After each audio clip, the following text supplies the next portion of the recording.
The next technique I'm going to show you is just very, very simple finger painting. And the whole thing about tonight's session is about play and just testing things out and building up some nice backgrounds. So I'm going to just show you how to make some fingerprint roses.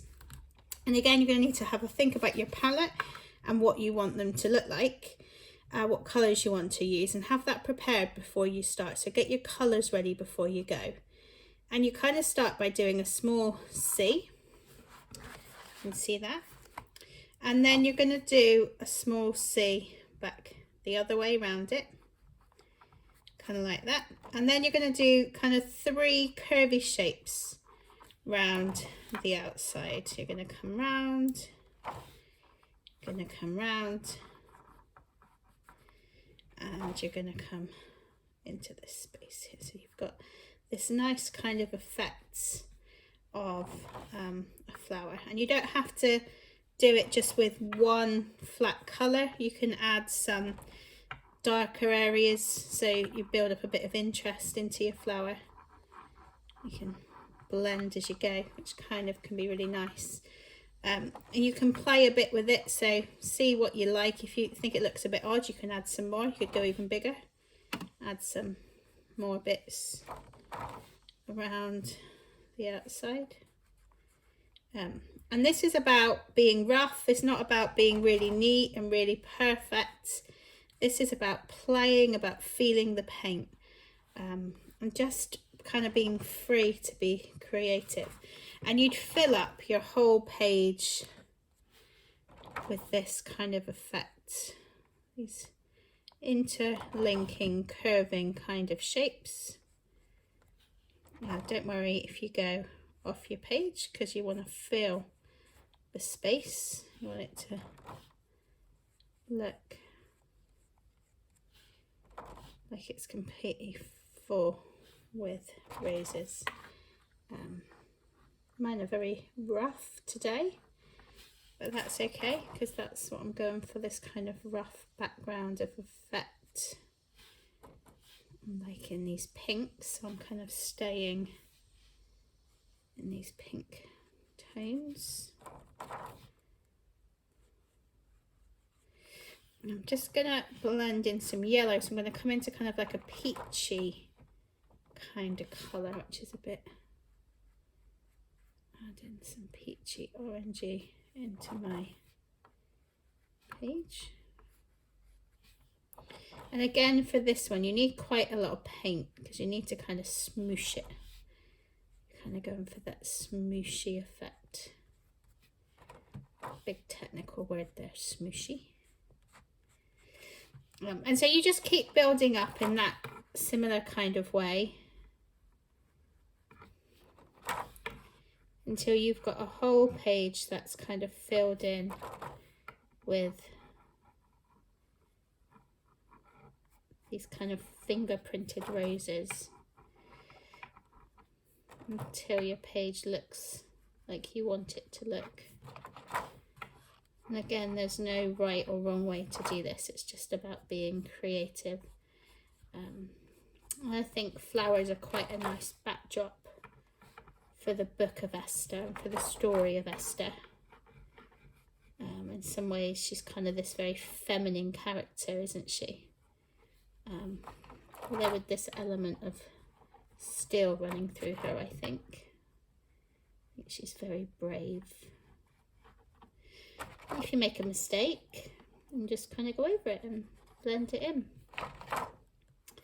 This is all just about being creative and about building up a bit of a background.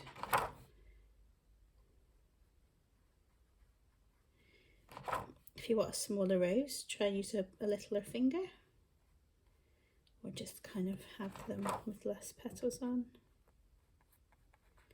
You can try for other flowers as well. You can kind of do this kind of bunched up kind of shape.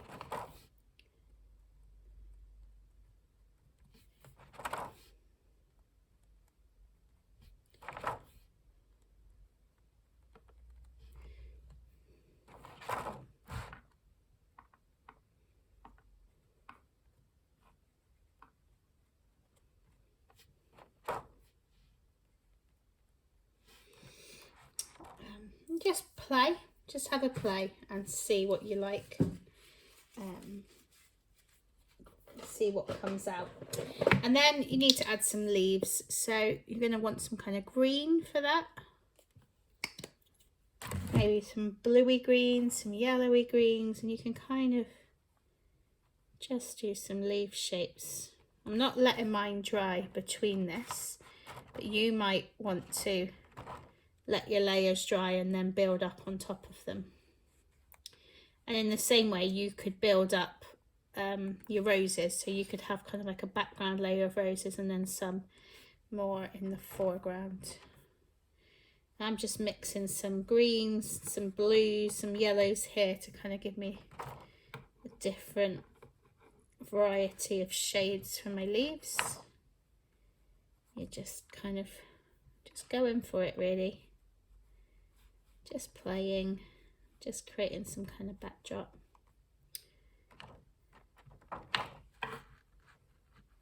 Leaves in here.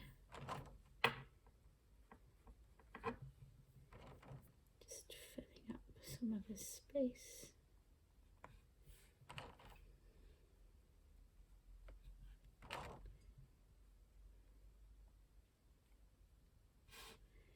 You could do kind of little fingerprint, really teeny little fingerprint leaves like this.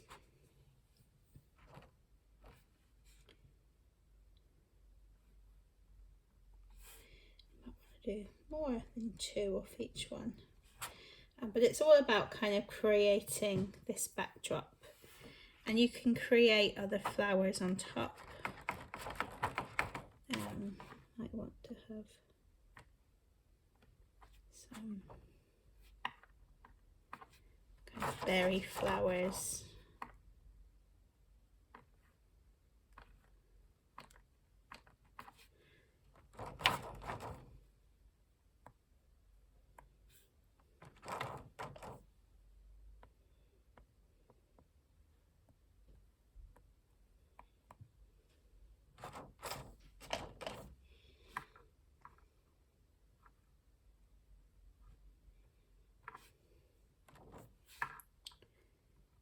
Blues into that.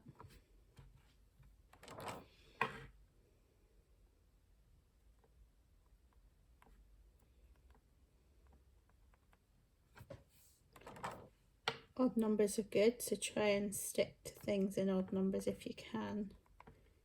Leaves look better in 2s, but for everything else,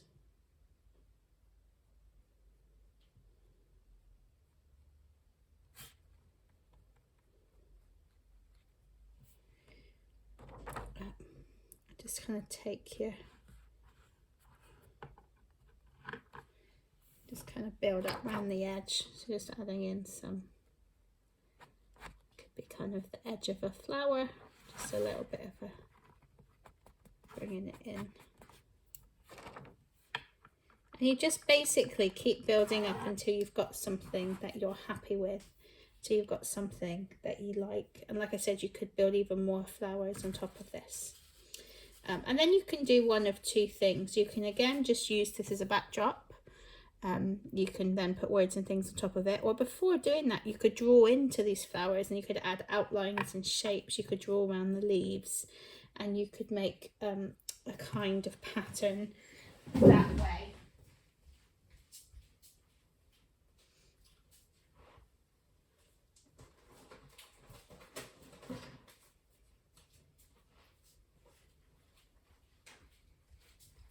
These weren't done finger painting wise, these were done with a brush, but the principle is still the same. I've kind of just created this real kind of messy background picture. I've drawn around some of the flowers you can see there. I've kind of gone in with a pen and added some detail. I've kind of splattered and dribbled on top of it. So it's just about creating this fun, florally loose kind of background that you can then build on top of. Here's some other roses that I've done. If you want to be a little bit more spaced out, a little bit more intentional, you could even paint them on paper and cut them up and then stick them down. So that is method 2, and again that's going to give us a backdrop on which we can build the rest of our page. I'm just going to show you one more fun thing you can do. I'll just put another video together for that in just a second.